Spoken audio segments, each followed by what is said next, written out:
Yes, I'm alive. That's a good thing. We don't have many tonight. They must be over in JD's. I know JD was going live earlier. He was very upset because some crazy pedophile was wearing one of his make pedophile afraid again hats while he was out supposedly hunting for pedophiles when he was one. He can be. Hey, Irish Amy, hola. I'm so glad you guys made it. Our friends from across the pond made it. Where are other people? Come on, people. Jump in here. We need you. But we're going to go ahead and get started because I have some lovely people that want to hear what we are going to talk about. So, welcome back to the Trial Junkies United podcast. We're going to dive deep into the cases, controversies, and curious corners of our criminal justice system. I'm your host, Z, the storyteller for tonight in the wilderness of injustice. My ride or die doc is riding shotgun as we navigate the darkness where predators hunt and the system fails. Right, Doc? Hello, everybody. Irish Amy says, everybody wake up. So, we're ready to shine a light on the forgotten stories society would rather leave buried and tackling issues that affect virtually every criminal case in America. Yet, most people barely understand how this works. So, buckle up, my truth seekers and justice warriors, because we're going on a path ahead that's going to be bumpy as we lead you through another section of this nightmare they call a justice system. Aw, Sassy's watching. Pretty kitty. Oh, and for our Irish sisters, I am working on a case that is about a young Irish girl that disappeared in Spain. So we'll get into that more, but that is going to be one of our cases. But tonight we're going to talk about plea deals, those behind the scene negotiations that resolve over 90% of criminal cases before they ever get to a jury. Aw, Sassy, I appreciate it. She would give us another like, Doc, if she could. Yes, Amy Fitzpatrick, Ola. We're going to cover that. I'm doing some deep research on it, so it might be a little bit, but as soon as I get it put together, we're going to have it. So, despite what we see on Law and Order, the television show with the dramatic courtroom showdowns, they're actually rare. And as a lot of us are trial watchers, we see the trial, so we don't realize that how rare this is. And I'm going to hit you with some numbers that are going to shock you. In federal court, approximately 95% of cases are resolved through plea deals. 95%. That means only 5% get to court, and how many few actually get put on the air? Something to think about. Ola, I will be happy to give you my take as soon as we finish researching because this is an interesting case. I'm really interested in Amy Fitzpatrick. But so let's talk about the state courts. It's the same story in the small state courts. In some states, such as California, Florida, Pennsylvania, and Texas, the trial rates have dropped below 2%. 2% are actually going to trial. That means 99 out of every 100 defendants never get their day in court. The way that we traditionally think about, you commit a crime or you're accused of a crime, you get your day in court. Not 98 out of 100. So what's happening? Well, we're going to look at the efficient system that keeps the wheels of justice turning over here. We've created a conveyor belt that pressures people, potentially innocent people, into admitting guilt just to avoid the terrifying uncertainty of a trial. Now, I want to step back and talk about what the American public thinks about all this. Because here's the thing, you guys. Most people have no idea how dominant the plea bargain has become. in this system because, like I said earlier, we watch Law and Order, we see the movies, we see that courtroom trial, and that's what we think happens. But we just assume that's how justice works. And reality is completely different. The recent polling shows that over 60% of Americans believe a plea deal bargaining can compromise fairness and lead to wrongful convictions. 60% of the people. And that majority of people who, when they actually learn about how the system works, have serious concerns about it. However, what's fascinating is there's this huge gap between the public perception and professional opinion. Because when the judges were surveyed, nearly 90% said a plea bargain can advance justice. 90%. But listen to their reasoning. It's almost entirely about practical necessity, not justice. One judge said, "Do you have any idea how many counties would go bankrupt if they were required to try every case that was filed?" Another wrote, "Without them, we would have a docket dating back to the 1800s." Um, okay. Irish Amy says in the UK, it's very similar. Civil cases, 3% go to trial, and criminal is less than 10. Yeah. So the individuals that oversee this system, they view the plea deals as crucial for maintaining stability. Um, yeah, you're Emily's right. Yeah, she usually is. Emily's one smart chickadee, let me tell you. She'd be someone I'd want on my side. Um, but so, you know, these are what they say maintain stability. But the public, they're uncomfortable with the system that seems to prioritize efficiency over getting it right, because we want to see justice done. But this disconnected matters because it reveals something important about how we think about justice in America.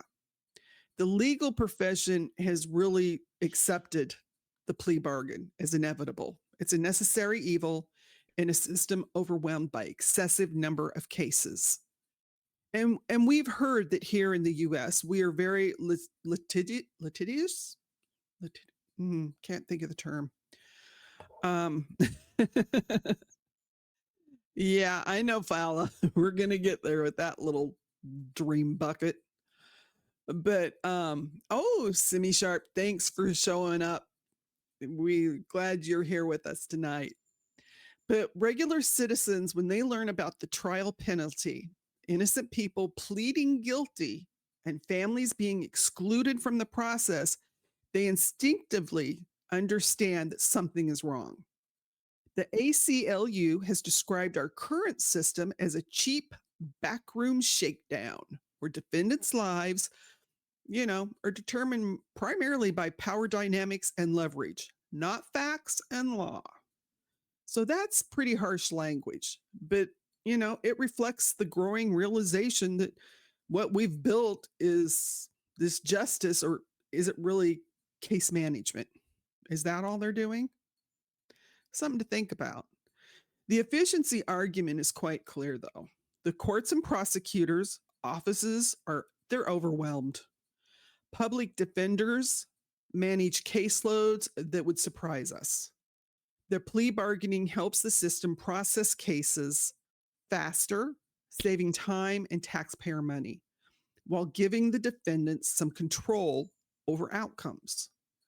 However, here's where it gets complicated for us, you guys. Frankly, pretty disturbing too. We've created what some legal scholars call the trial penalty. Oh, I said your name right? Yay! For once. Trust me. Pronunciation. Pronunciation. What was it? You did a good job. Did I do a good job? Yeah. It's usually not my strong suit. And trust me, later you're going to see that. Whoops. Okay. So this trial penalty, And this is what's kind of disturbing because this phenomenon is where defendants who have the audacity to actually demand that they want their constitutional right to face a jury trial or a judge trial, they end up with significantly harsher sentences if they're found guilty. So if you go to court, which is your right to have that trial, you're probably going to get a tougher sentence if they're found guilty. Or are the crimes more serious and that's why they're going to trial? So that's really, that was really caught in between. Um, they don't need mom to testify against him. That was my thought too, Fala, so that they can charge that mom. So some consider this moment where the system basically is going to penalize you for exercising your rights. It's like being told you get a fair hearing, but if you lose, they're coming down harder on you than if you just admitted guilt from the very beginning. And that doesn't quite seem fair. Now, the racial disparities, and they're documented, they have the numbers and they look bad. Studies show that Black and Hispanic defendants often get less favorable plea deals compared to white defendants with similar charges. They have the numbers. It's just the way it is, and that it's wrong. Are correctly tough, and the plea deals are not tough. And Ola, sometimes that's true too.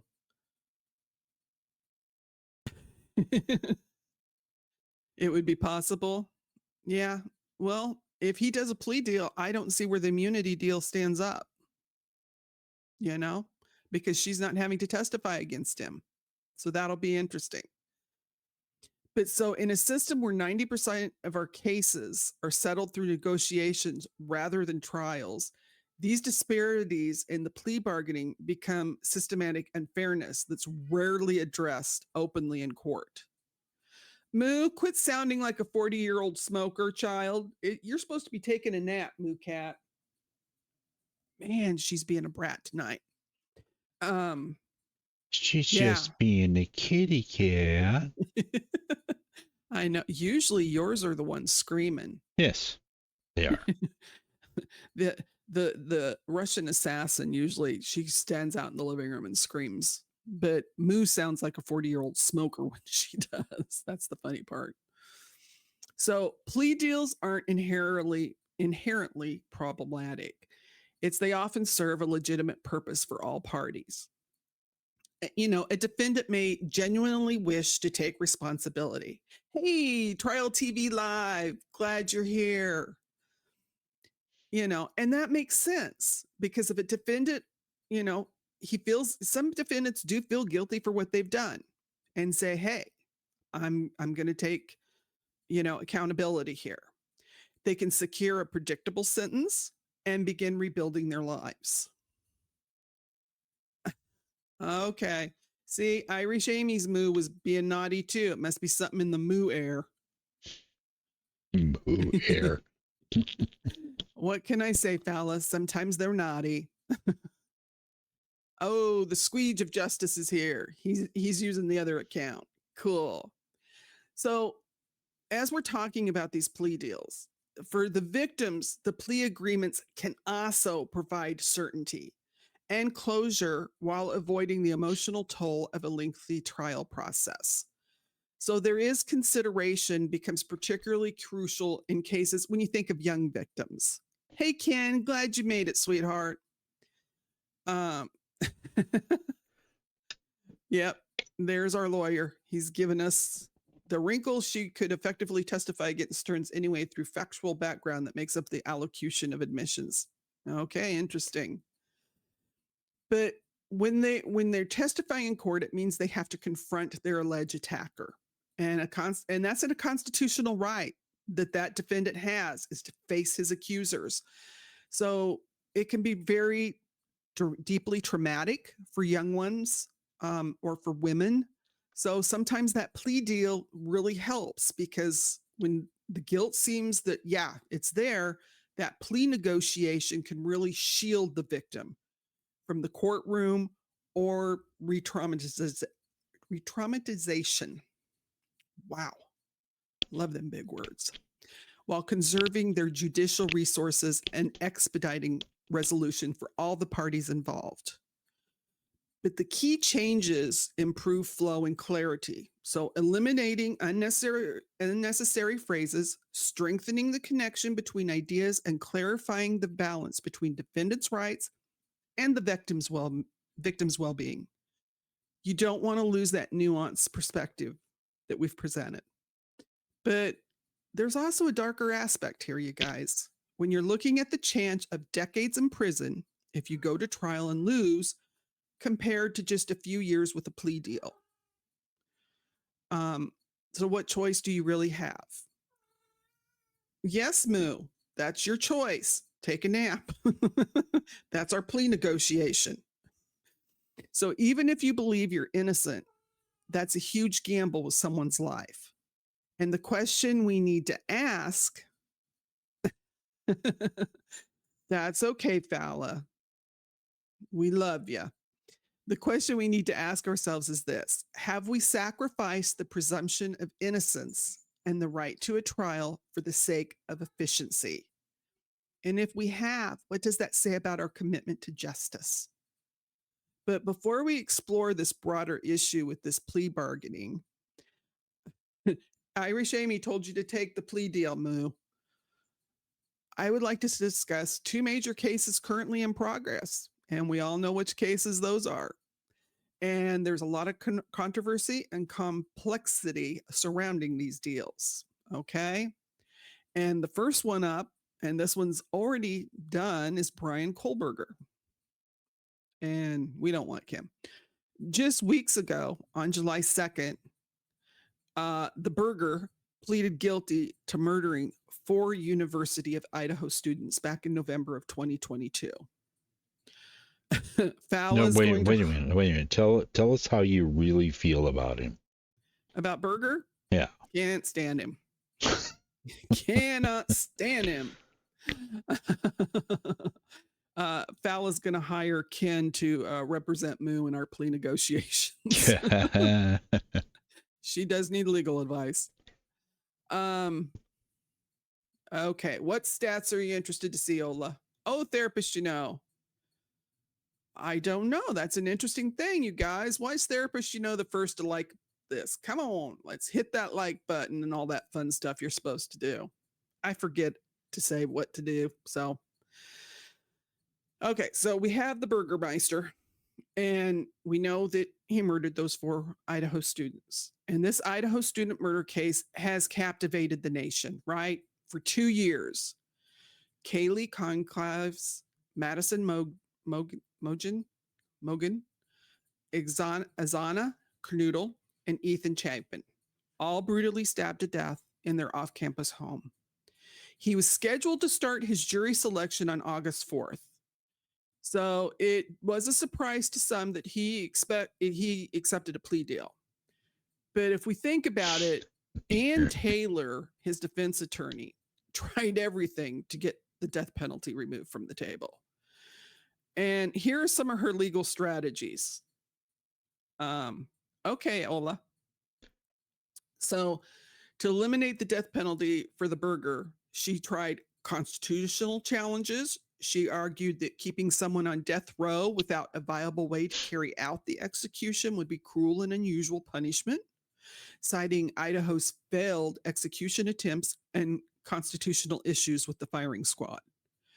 She challenged the death penalty as violating evolving standards of decency under the Eighth Amendment by citing statistics that show the declining use of capital punishment and low public support, which truthfully, I hate to tell her, but this was not the year to try that one, because with the administration pushing for capital punishments to be carried out, that one wasn't working.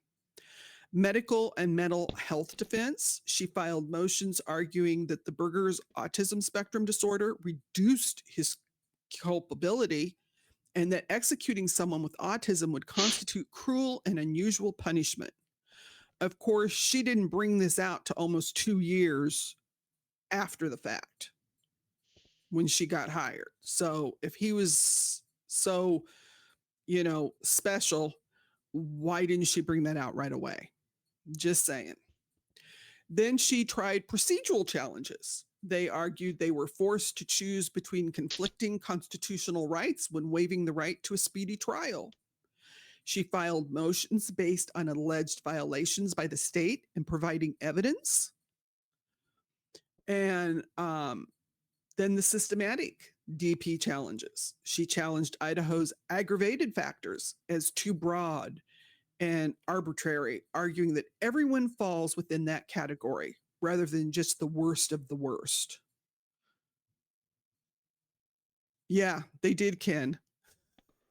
I mean, I think Ann Taylor could now write a book about everything that she tried.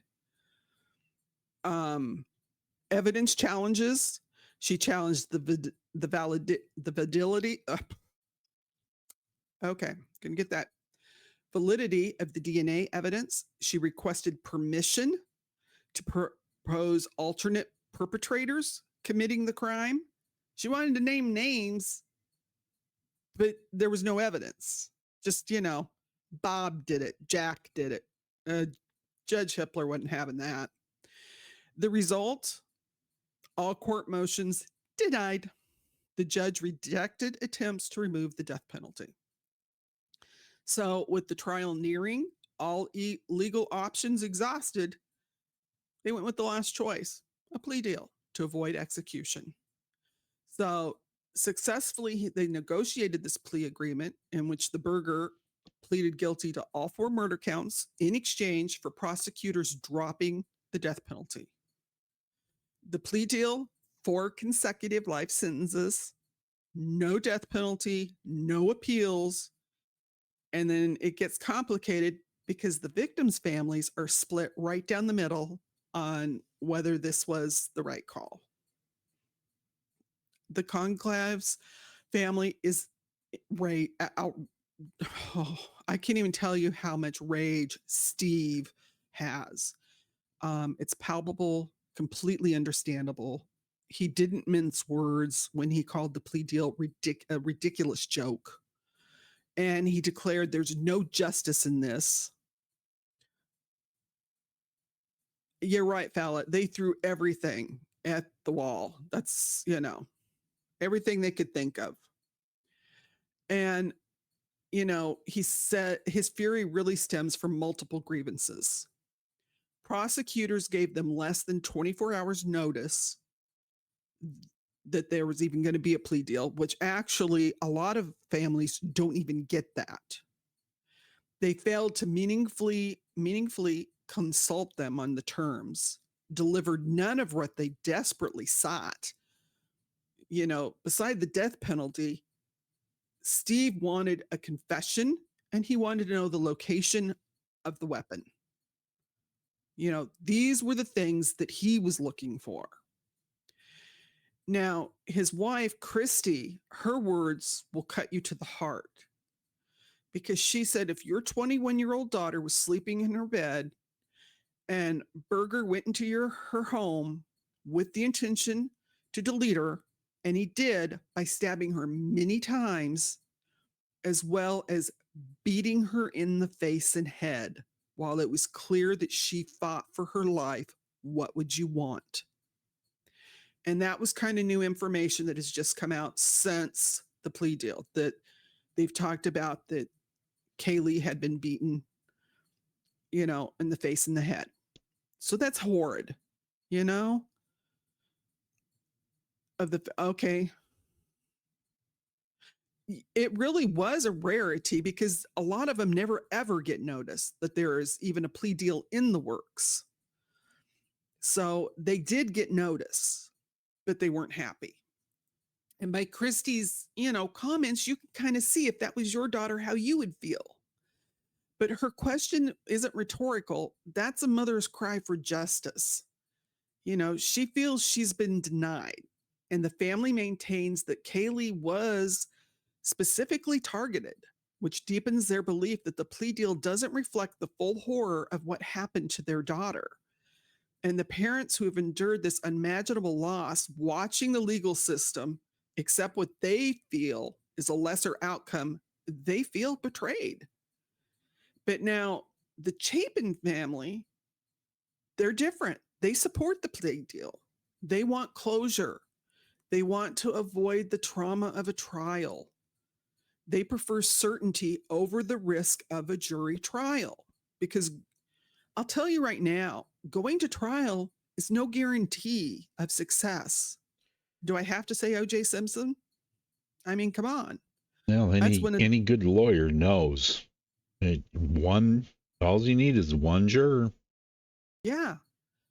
And yes, there is evidence, but depending on, I mean, we saw what Ann Taylor did throwing everything at the wall to get the death penalty off. What can you imagine she would have thrown at the wall, you know, during the trial? Ola, you're right. Alec Baldwin, he didn't FaceTime. Sean Diddy Combs, he didn't get what the verdict people thought he should have gotten.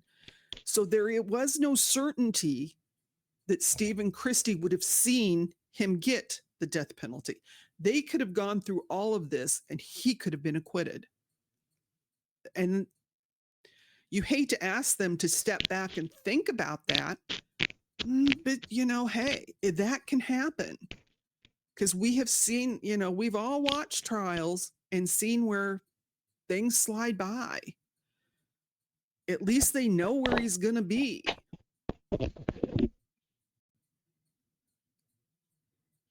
Yeah, you're right, Fallon. Even if he does tell him the why, it's never, ever going to fulfill the needs that they have for answers. It never will, because they've lost the most precious thing, which is one of their daughters.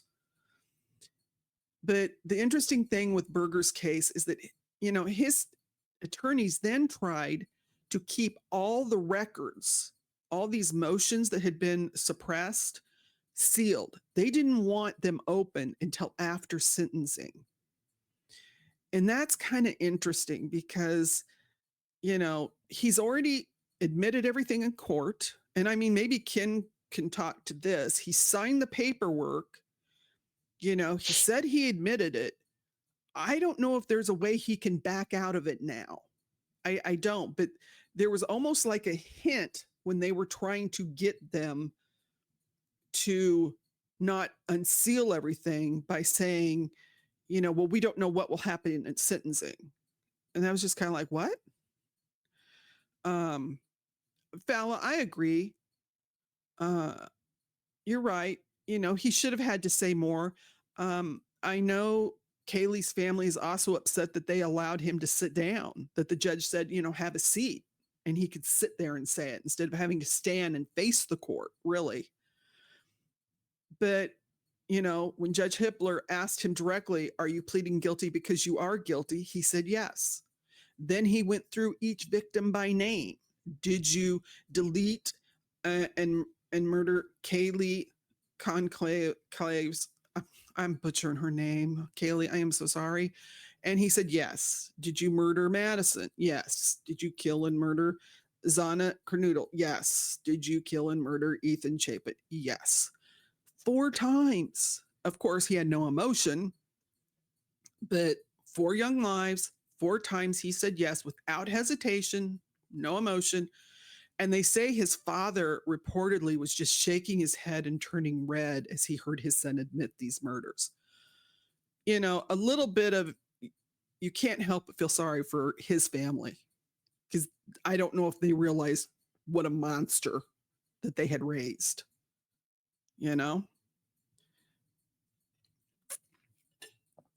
Yeah, Ken, he did. That's why he made him, he asked him, are you freely admitting this? Are you doing this of your own? And then that's why he said each one's name, and he said yes. And so he accepted the plea deal. So truthfully, I don't understand what the deal with the sentencing is, because they have the plea deal, why they didn't just finish things right then and there. So It'll be interesting to see if Ann Taylor tries anything. Um, yeah, they do have the victims' impact statements. One thing that Steve was very upset is that they're not getting more details because he said his daughters wanted to put it in their impact statements of, what he had done to her. So I don't know. Yeah. See, that's what I was thinking. He wouldn't be able to retract. But then this case has been crazy from the start.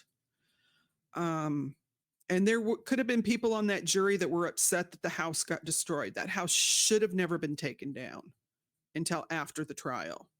Why they allowed the college to do that, I will never know. So you ask yourself, could they have reached an agreement to satisfy all families? We don't know because the prosecutors never really bothered to find out. Maybe if they had got some of the answers for Stephen Christie, it could have helped. Or if they could have at least made Berger stand up and actually admit what he did instead of just mumbling yes, maybe they would have felt more comfortable with the plea deal. But this case illustrates the harsh reality of how a plea deal can impact a real families. It's the same crime, the same loss, but you have completely different views on what justice looks like. Ethan's family is just glad it's over. Kaylee's, on the other hand, they're not happy at all. So the second case that we're going to talk about is supposed to take place tomorrow, and that's July 21st. He was supposed to go to trial on the 22nd, but we got notice on Friday that on the 21st, there was a plea hearing scheduled for Stephen Stearns in Florida. And he is accused of SAing and deleting 13-year-old Madeline Soto. And folks, this case is heartbreaking. Well, Fowler, he did say yes, that he was guilty, but he never really said anything beside yeah. He just yes. That's all he said. He says, "Are you guilty of these?" Yes. It wasn't like he had to stand up and say, "I did this." And I think that's what Kaylee's parents were looking for. More accountability instead of just saying yes, like he's answering a quiz. But Madeline was only 13, you guys, 13 years old when she disappeared in February 2024. This is days after her 13th birthday. She was supposed to be dropped off at Hunters Creek Middle School by the slug, her mother's live-in boyfriend, and she never arrived at class. 4 days later, authorities did discover her body in a shallow grave in a wooded area near St. Cloud. Ola, you're right. It would have been a circus with the burger. And to be honest with you, there was very compelling evidence, but I can see that they could have pulled some stuff to make it not sound so compelling. And that could have been scary. So sometimes I think the plea deal, yeah, it works. Now, the slug here, this gets even more disturbing, you guys. While searching for Madeline, the investigators found explicit images on Slug's phone and his Google Drive. Images that showed him SAing and abusing this child. And we're talking about 60 counts of sexual battery and child photography. You know what I mean? Spanning years of abuse, starting when she was probably around the age of 8, against a little girl who should have been safe in her own home.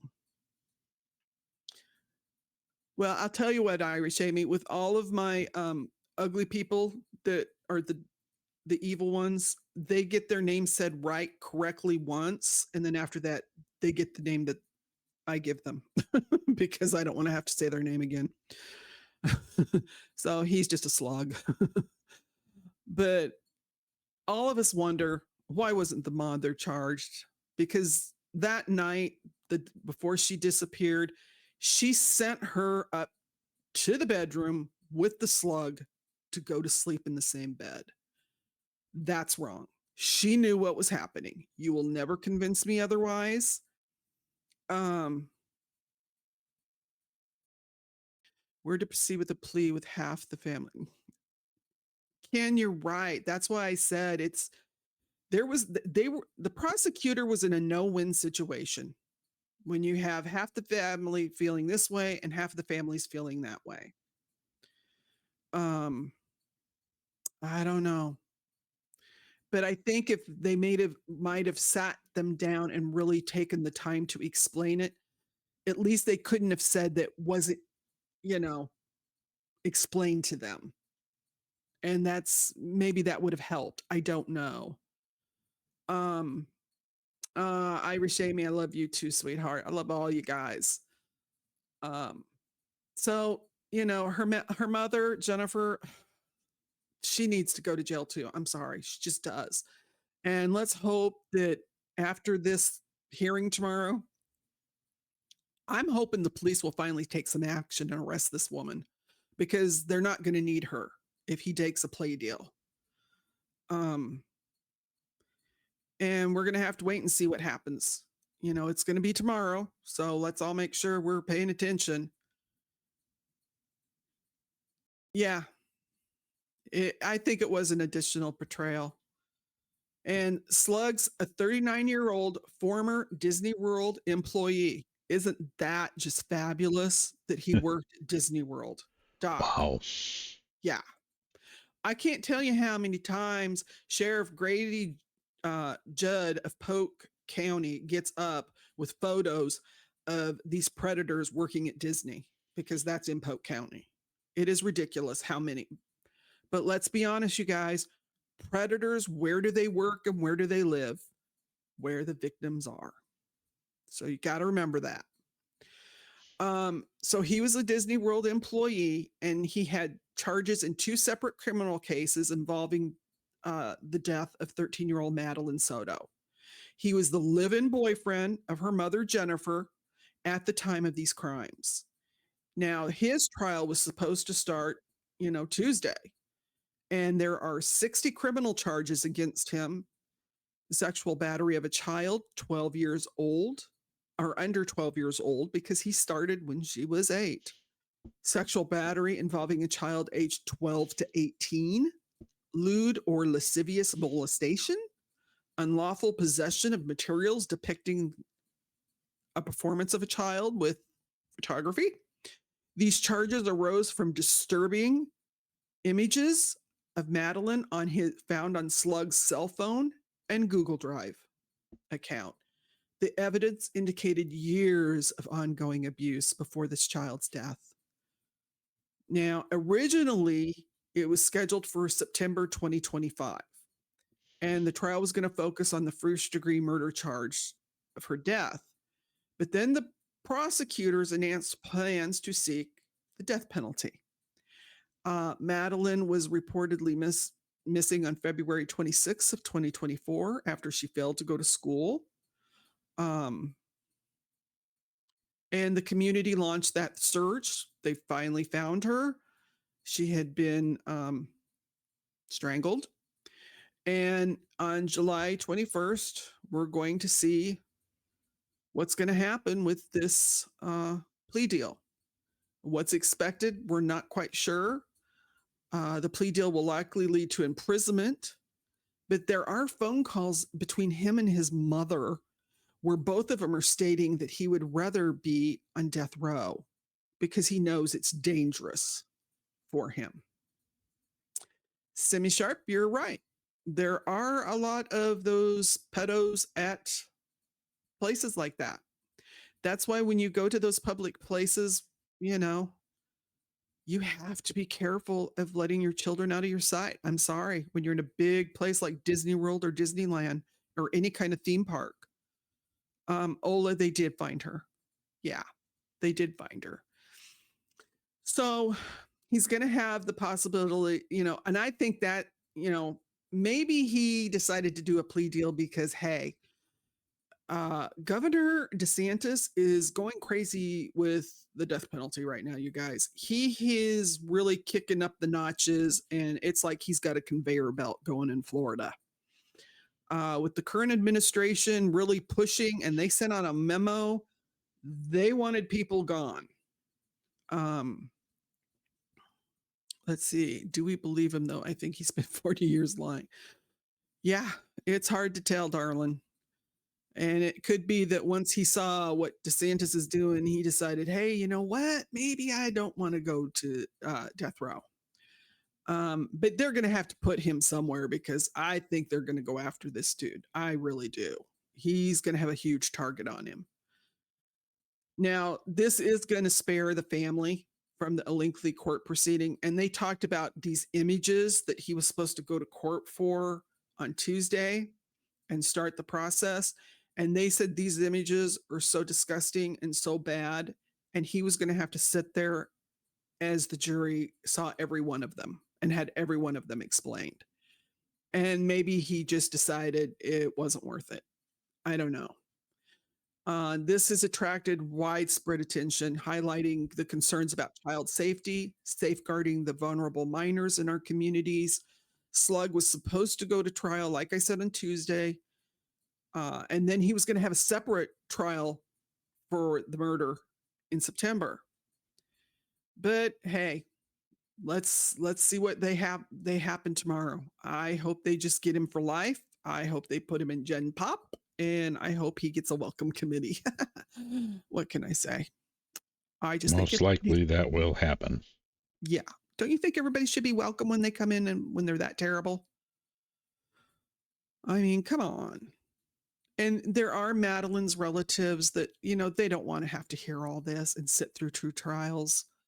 And I'm not talking about her sleazo mother either, because I'm sorry, that woman needs to answer for allowing that to continue. You're not going to tell me that for over 5 years this happened and she didn't have a clue. No. Because it was years of abuse. And this is incredible because, like I said, they were going to start jury selection on Tuesday.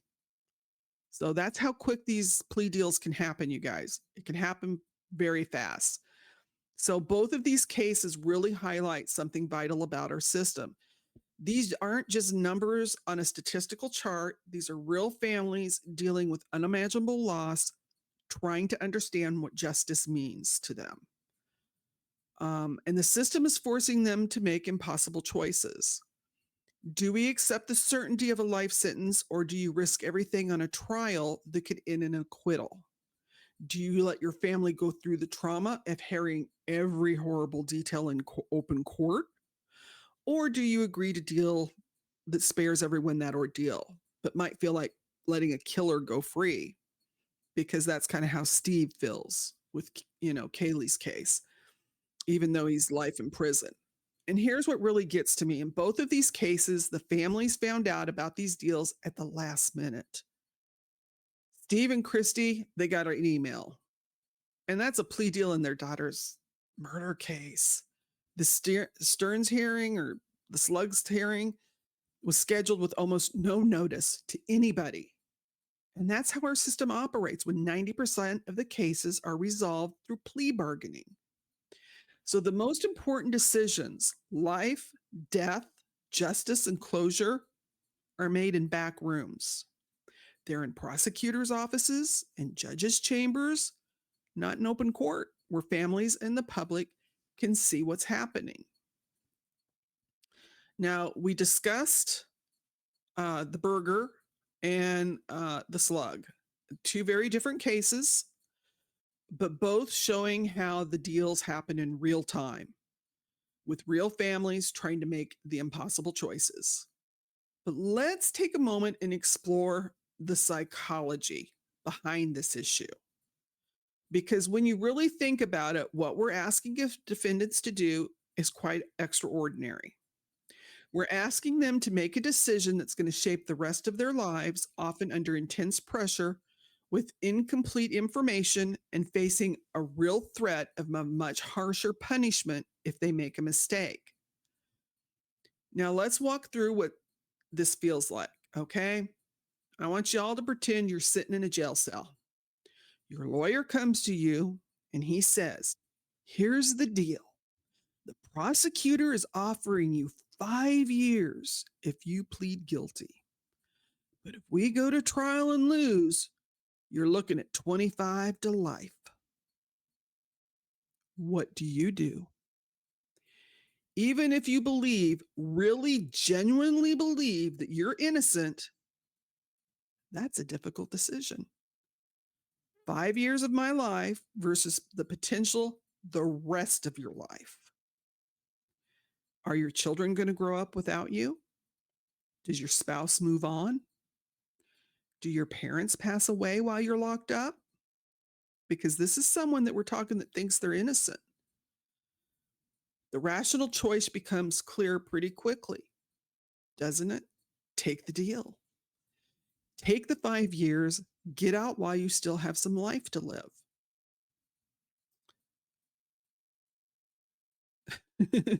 That's okay, Squeege. We understand with kittens.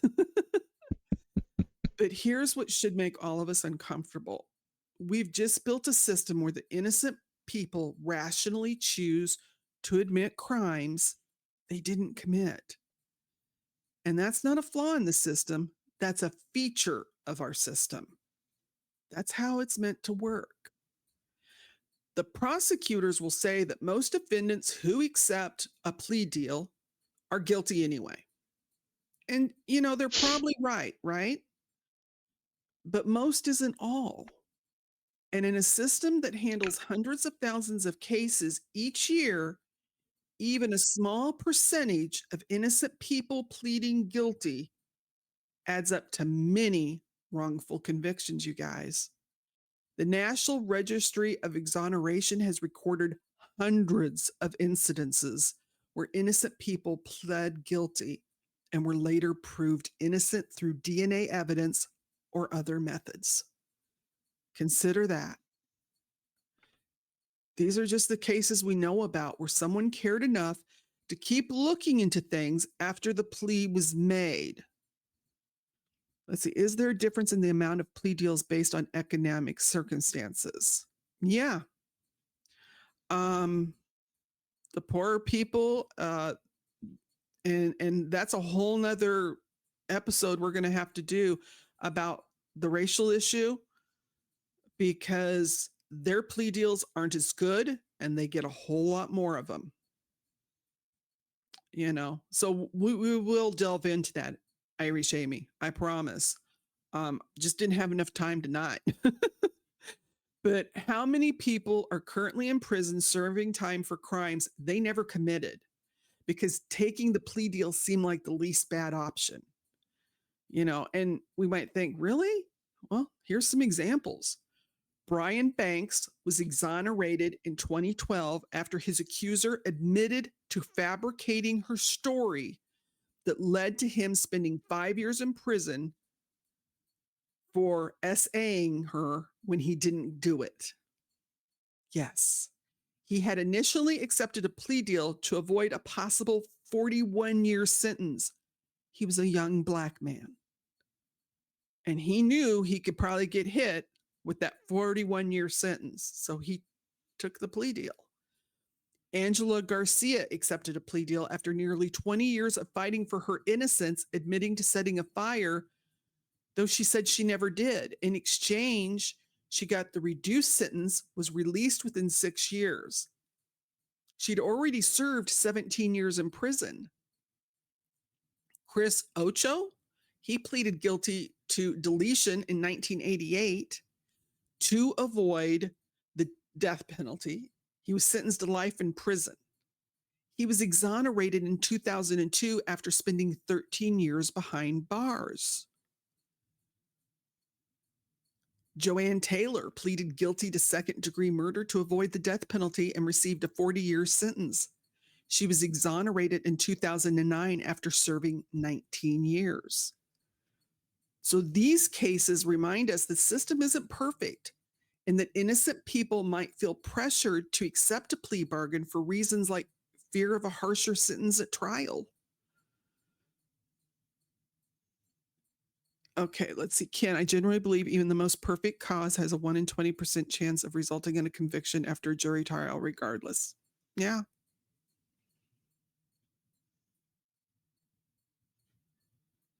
you're right, Fallon. That's exactly what it was. It was safer to take the plea than to risk 40 years in prison for something you didn't do.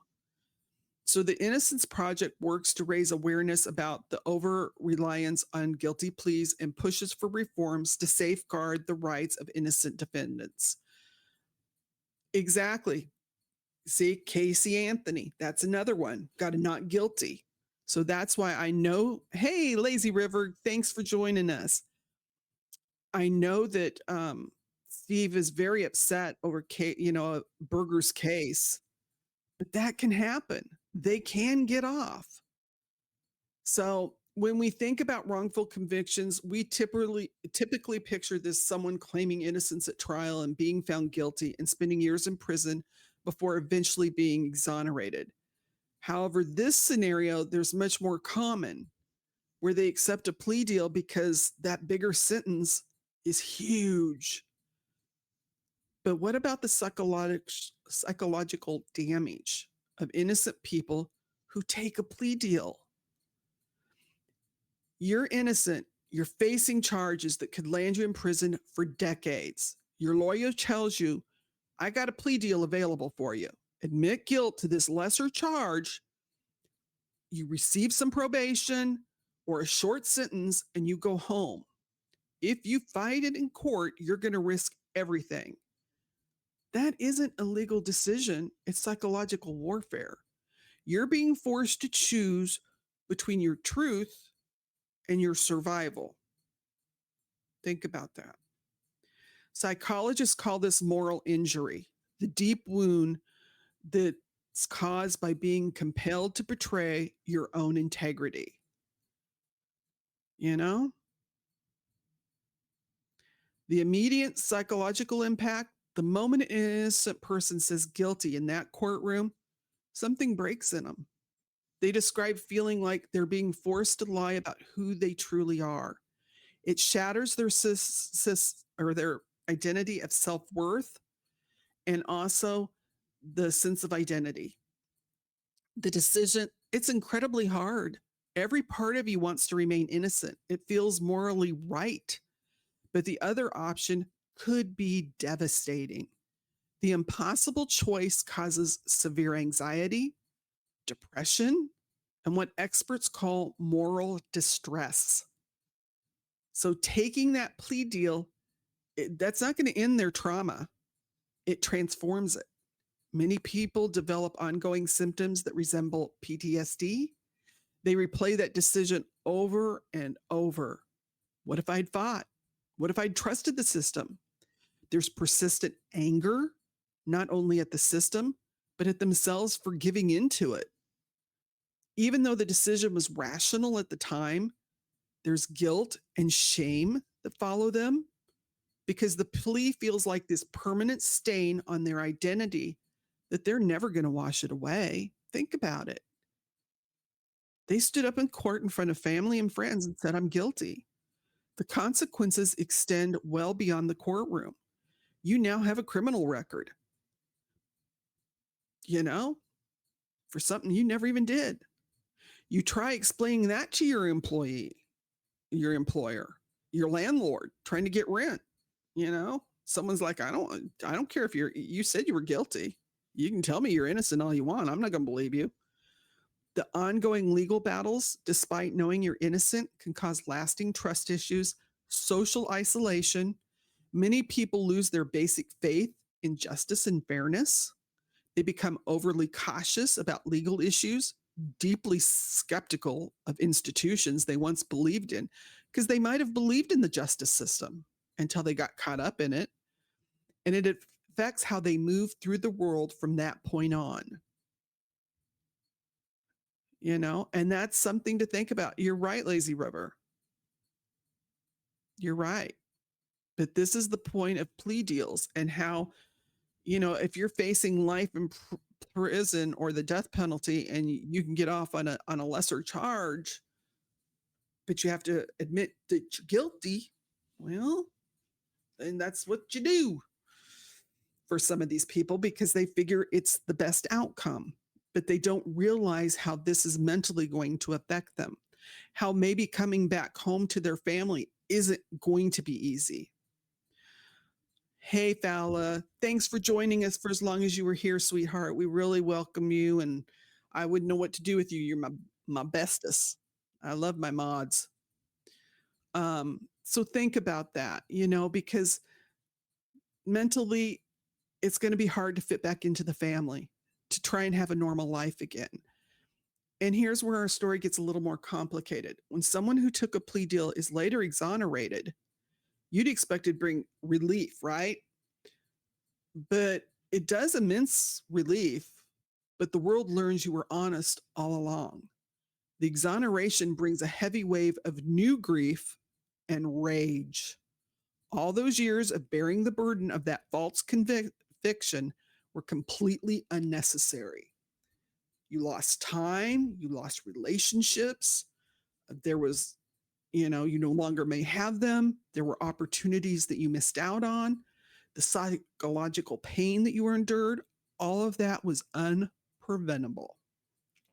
The cruel irony in our justice system, those who plead guilty often don't qualify for compensation programs meant for the wrongfully convicted. If they received far less than those who maintained their innocence the entire time. So if they would have continued to say they were innocent and maybe got a heavier sentence, and then they get exonerated, there's a bigger chance of them having a financial outcome. But remember, we did a case a while back where the attorneys wouldn't let him have a financial outcome, even though they found out they were wrong. So the pragmatic, can't say that today. Pragmatic. Thank you, Doc. That protected them from harsher penalties now prevents them from getting justice. Many exonerees describe feeling as if they're living in two different timelines. The one where they were guilty and the one where they were innocent. And they have to integrate those experiences and rebuild a new identity. And trust can take years of healing and recovery if they can get it.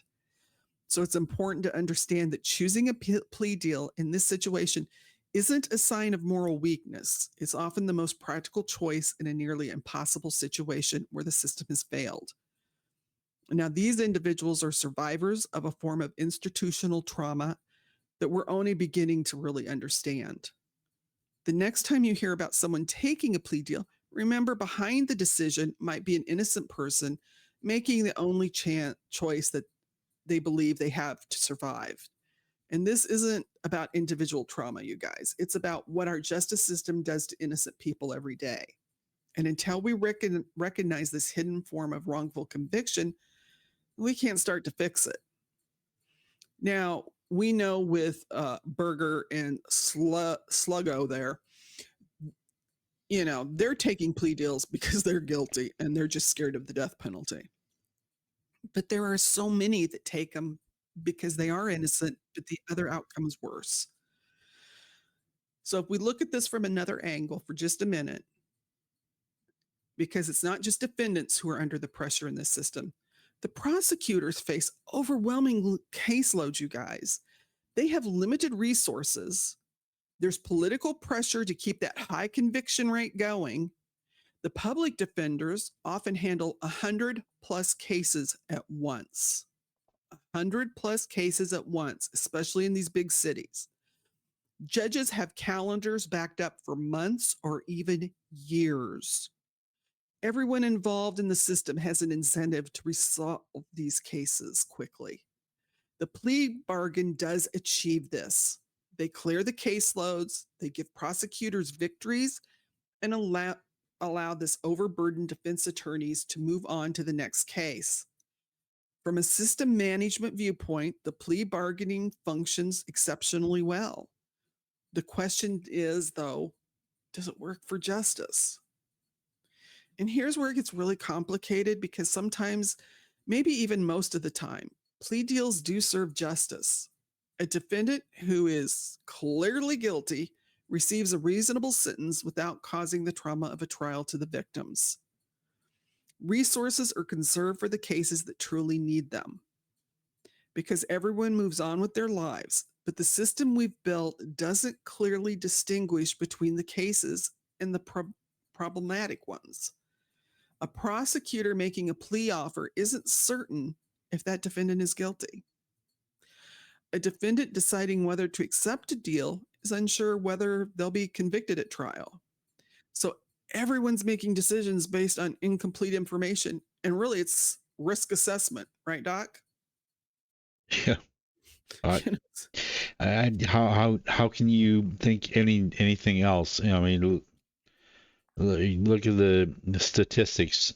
And you're between a rock and a hard place. yeah, you're right. Hey, Nurse Joy, thanks for joining us, honey. So this is where that trial penalty thing becomes so insidious. When the difference between pleading guilty and going to trial could be 20 years or more, we're not truly offering defendants a choice. We're giving them an ultimatum. So, and I want to read this to you. This was a letter that a defense attorney wrote to a judge arguing against the trial penalty in his client's case. He said, the government's plea offer creates a situation where my client must choose between exercising his constitutional right to trial and accepting a reasonable sentence. That's not really a choice, that's coercion.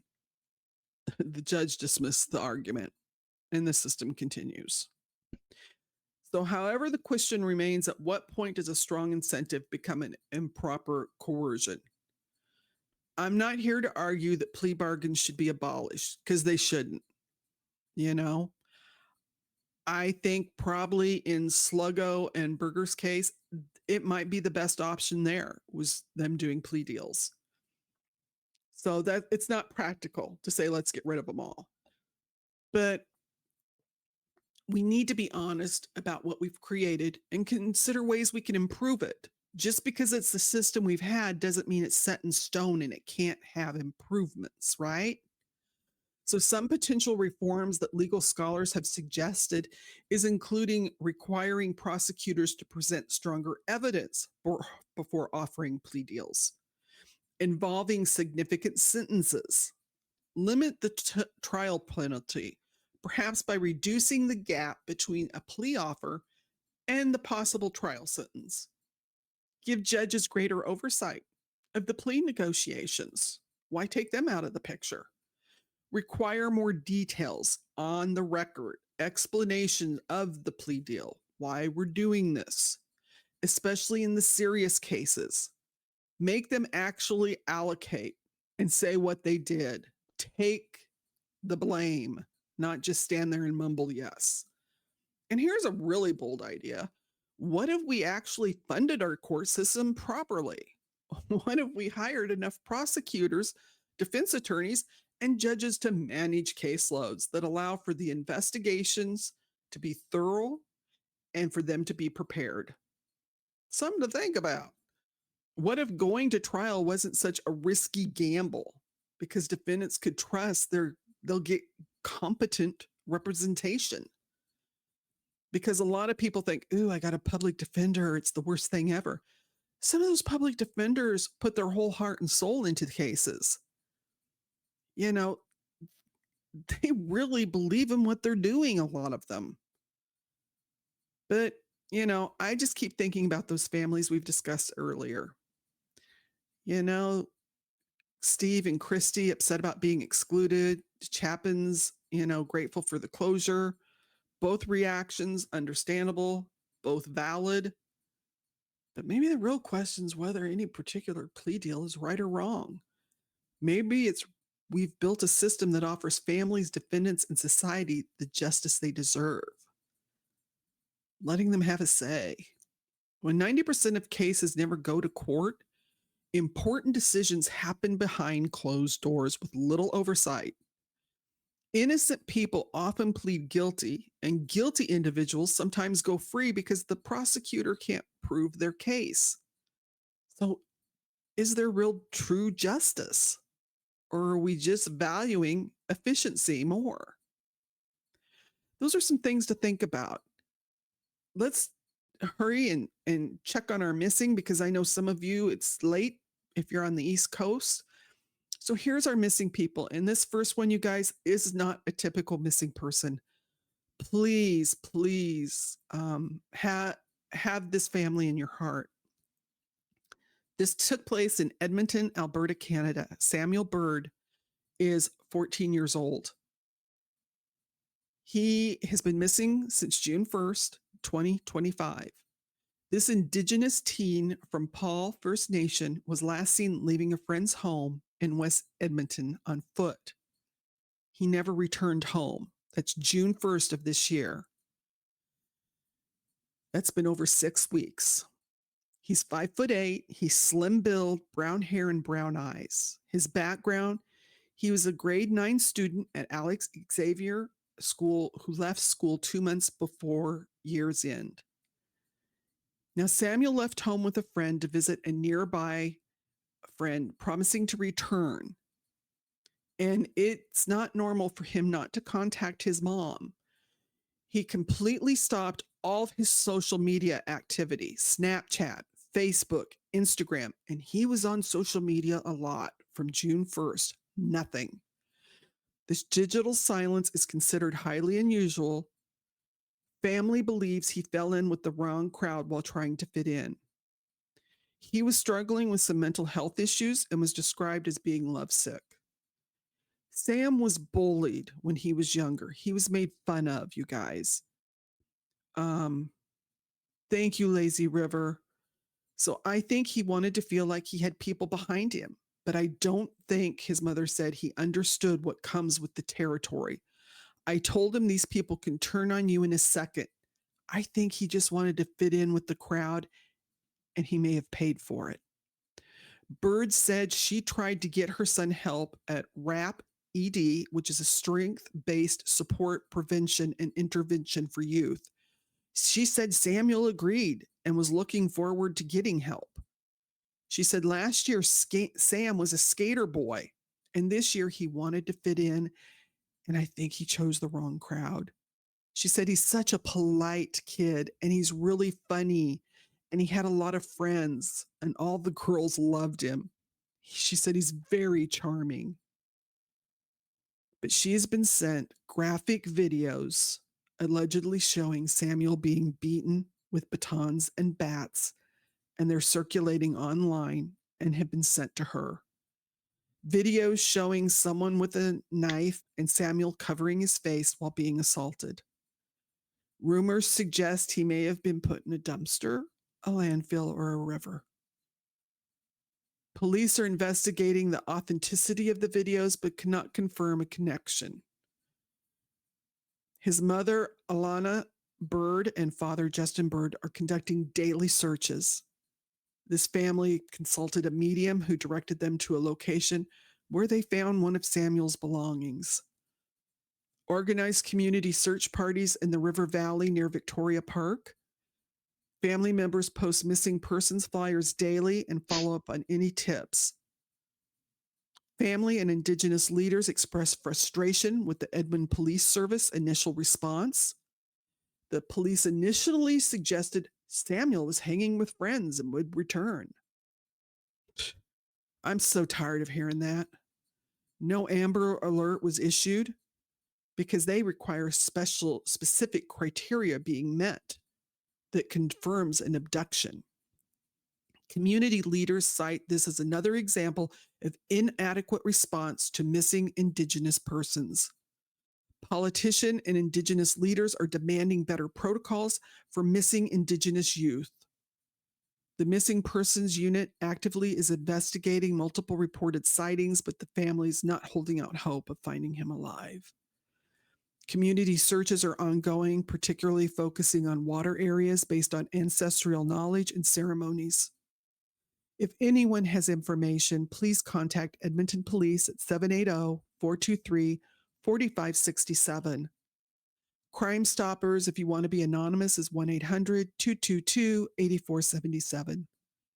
And this case just highlights the ongoing concern about the treatment of the missing Indigenous persons cases and the urgent need for immediate comprehensive responses when Indigenous youth disappear.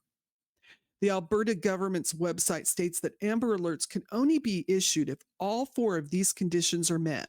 One, a child or an adult with a proven mental or physical disability has been abducted.